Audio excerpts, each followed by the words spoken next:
السلام علیکم محترم سامعین، کیا حال ہے؟ امید کرتا ہوں آپ سب ٹھیک ہوں گے۔ میں ہوں اسلم مدنی، آپ دیکھ رہے ہیں میرا یوٹیوب چینل دین اسلام۔ سامعین، آج کی ویڈیو میں ہم مصیبت پر صبر کے اجر کو بیان کریں گے کہ جب بندے پر مصیبت آتی ہے، کوئی پریشانی آتی ہے، کوئی دکھ آتا ہے، کوئی تکلیفیں آتی ہیں اور وہ ان مصیبتوں پر، ان بیماریوں پر صبر کرتا ہے، واویلا نہیں کرتا، شکایتیں نہیں کرتا، صبر کرتا ہے، اس امتحان کو صبر کر کے پاس کرتا ہے، تو اللہ تعالیٰ اس پر پھر کتنی رحمتیں برساتا ہے، اللہ تعالیٰ پھر اس پر کتنی اپنی عنایتیں برساتا ہے۔ یقیناً صبر کا بہت بڑا اجر ہے۔ جب مصیبت آ جائے، اس پر صبر کیا جائے تو اللہ تعالیٰ بڑا راضی ہوتا ہے، اپنے بندے سے بہت خوش ہوتا ہے۔ حضرت ایوب علیہ السلام کا صبر بہت مشہور ہے، قرآن پاک میں بھی اللہ نے اس کو بیان کیا کہ اللہ تعالیٰ نے حضرت ایوب علیہ السلام کو بہت حسن سے نوازا تھا، جوانی بہت اچھی تھی، تندرست تھے اور آپ حسین و جمیل انسان تھے، اور پھر اللہ نے آپ کو مال کی بھی کثرت عطا فرمائی تھی، بہت زیادہ مویشی آپ کو اللہ نے عطا فرمائے تھے۔ اس کے بعد اللہ تعالیٰ نے آپ کو اولاد میں بھی کثرت عطا فرمائی تھی، آپ کی اولاد بھی بہت زیادہ تھی۔ ایک انسان کے پاس سامع یہی کچھ ہوتا ہے، یا اچھی صحت ہوتی ہے، یا پھر مال دولت ہوتا ہے، یا پھر اچھی اولاد ہوتی ہے۔ اللہ نے یہ تینوں چیزیں آپ کو عطا فرمائی تھی۔ اللہ نے آپ کو بھی حسن و جمال کا بنایا تھا، اور اللہ نے آپ کو مال دولت سے بھی نوازا تھا، اللہ نے آپ کو اولاد بھی اچھی اور کثرت سے کثیر اولاد اللہ نے آپ کو عطا فرمائی تھی۔ یوں ایک دن ہوا کہ اللہ تعالیٰ نے آپ پر امتحان شروع کر دیا، آپ کا امتحان شروع ہوا۔ سب سے پہلے اللہ تعالیٰ نے آپ کی اولاد کو وہ ضائع کر دیا۔ آپ کے سارے بیٹے ایک کمرے کی چھت تلے بیٹھے تھے، چھت گری اور سارے بیٹے فوت ہو گئے، انتقال کر گئے۔ جب آپ کو بتایا گیا کہ آپ کے سارے بیٹے، آپ کی ساری اولاد شہید ہو گئی، فوت ہو گئی، تو آپ نے اپنی زبان سے یہ الفاظ نکالے کہ میری اولاد مجھے میرے رب نے دی تھی، اگر اسی رب نے وہ اولاد لے لی ہے تو میں اس کی رضا پر راضی ہوں۔ یہ پہلا امتحان تھا، اولاد ضائع ہو گئی۔ اولاد کا دکھ سامنے ایک باپ کو پتا ہوگا کہ جب نوجوان اولاد فوت ہو جاتی ہے تو پھر باپ کا دل کتنا وہ دکھی ہوتا ہے اور کتنا غمگین ہوتا ہے۔ لیکن آپ نے اس مصیبت پر اللہ کا شکر کیا، اللہ کی اس دی ہوئی مصیبت پر، اللہ کے اس دیے ہوئے امتحان پر آپ نے صبر کیا، اور اس امتحان کو آپ نے بخوبی پاس کر لیا۔ ایک امتحان تو آپ کا ہو گیا، آپ اس میں پاس بھی ہو گئے۔ آپ پر دوسری مصیبت شروع ہوئی، آپ کا جتنا مویشی تھے، جتنے مال تھا آپ کا، جتنا آپ کے جانور تھے، وہ سارے کے سارے ضائع ہو گئے۔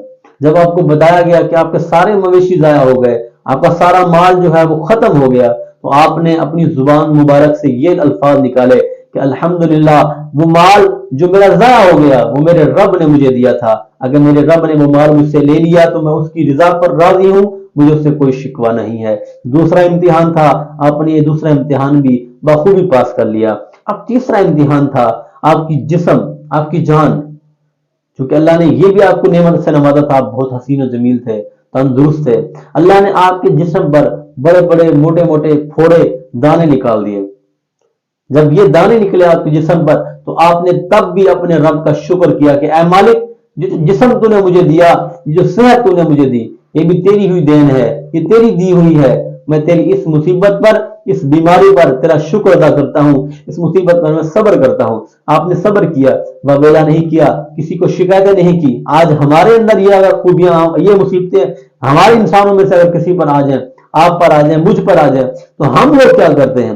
ہم لوگوں کو بتانا شروع کر دیتے ہیں، یار اتنے دنوں سے میرا کاروبار سلو چل رہا ہے، مارکیٹ میں کام نہیں ہے، اور مجھ پر مصیبتیں آ رہی ہیں، مجھ پر تکلیف آ رہی ہیں، لوگوں کو بتانا شروع کر دیتے ہیں، جبکہ یہ مصیبت جو آتی ہے یہ میرے رب کی طرف سے آتی ہے، اور اللہ کے چنے ہوئے بندے، جو پسندیدہ بندے ہوتے ہیں، اللہ ان پر مصیبتیں نازل کرتا ہے تاکہ ان کے عذاب جڑیں اور یہ عذاب سے چھٹکارا حاصل کر دیں۔ ان کے گناہ اللہ تبارک و تعالیٰ دنیا میں معاف کرنا چاہ رہا ہوتا ہے، تبھی تو مصیبتیں دیتا ہے، تو وہ چنے ہوئے مخصوص بندے ہوتے ہیں، لیکن ہم اس پر ناشکری کرتے ہیں، اس پر بے صبری کا مظاہرہ کرتے ہیں، لوگوں کو بتانا شروع کر دیتے ہیں، لوگوں میں اظہار کرنا شروع کر دیتے ہیں۔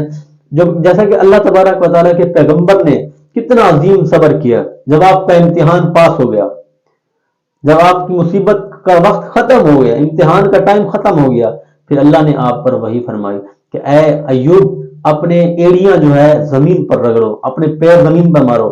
آپ اپنے پیر زمین پر مارے، اس میں سے چشمہ نکلا۔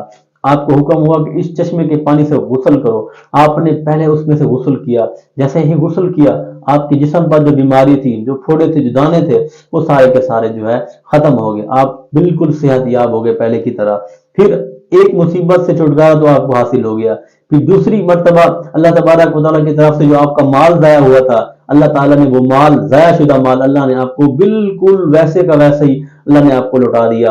پھر تیسری چیز اولاد کا ضائع ہو جانا، پھر اللہ نے آپ کو جتنی اولاد آپ کی فوت ہو چکی تھی، اللہ نے وہ ساری کی ساری اولاد جو ہے آپ کو لوٹا دی۔ یہ ہے مصیبت پر صبر کا اجر۔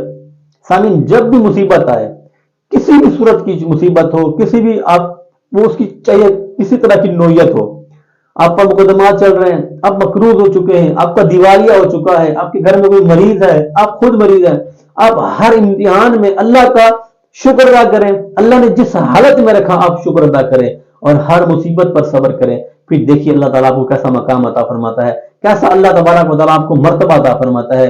وہ ساری جو اللہ نے آپ کی چیزیں لے لی تھی، مصیبت جو آپ پر آ چکی تھی، مال ضائع ہو گیا، اولاد چلی گئی، بیماری آ گئی، اللہ اللہ نے جو امتحان آپ پر دیا ہے، آپ اس پر صبر کریں گے، اللہ سب کچھ دوبارہ آپ کو لوٹا دے گا۔